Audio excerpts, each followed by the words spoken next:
ಚಾಲಕನ ನಿಯಂತ್ರಣ ತಪ್ಪಿದ ಕಾರು ಎದುರಿನಿಂದ ಬರ್ತಾ ಇದ್ದ ಕೆಎಸ್ಆರ್ಟಿಸಿ ಬಸ್ಸಿಗೆ ವೇಗವಾಗಿ ಡಿಕ್ಕಿ ಹೊಡೆದ ಪರಿಣಾಮ ಒಂದೇ ಕುಟುಂಬದ ಮೂವರು ದಾರುಣವಾಗಿ ಸಾವನ್ನಪ್ಪಿದ ಘಟನೆ ಕೇರಳದ ಕೊಟ್ಟಾಯಂನಲ್ಲಿ ನಡೆದಿದೆ. ಈ ಭೀಕರ ಅಪಘಾತದಲ್ಲಿ ನಿಂದೂರು ನಿವಾಸಿಗಳಾದ ಸುರೇಶ್, ಅವರ ಪತ್ನಿ ಅಂಬಿಲಿ ಮತ್ತು ಅವರ ಮೊಮ್ಮಗ ಅರ್ಜಿತ್ ಎಂಬುವರು ಮೃತಪಟ್ಟಿದ್ದಾರೆ. ಕಾರಿನಲ್ಲಿದ್ದ ಇತರ ಮೂವರು ಪ್ರಯಾಣಿಕರು ತೀವ್ರವಾಗಿ ಗಾಯಗೊಂಡಿದ್ದು ಅವರನ್ನ ಹೆಚ್ಚಿನ ಚಿಕಿತ್ಸೆಗಾಗಿ ಕೊಟ್ಟಾಯಂ ವೈದ್ಯಕೀಯ ಕಾಲೇಜು ಆಸ್ಪತ್ರೆಗೆ ದಾಖಲಿಸಲಾಗಿದೆ. ಅವರಲ್ಲಿ ಒಬ್ಬರ ಸ್ಥಿತಿ ಗಂಭೀರವಾಗಿದೆ ಎಂದು ತಿಳಿದು ಬಂದಿದೆ.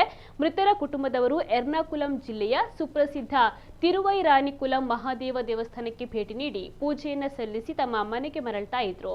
ಈ ವೇಳೆ ಈ ಅಪಘಾತ ಸಂಭವಿಸಿದೆ. ಘಟನೆಯ ಸಂಬಂಧ ಕುರವಿಲಂಗಾಡ್ ಪೊಲೀಸರು ಪ್ರಕರಣವನ್ನು ದಾಖಲಿಸಿಕೊಂಡು ತನಿಖೆಯನ್ನು ನಡೆಸ್ತಾ ಇದ್ದಾರೆ.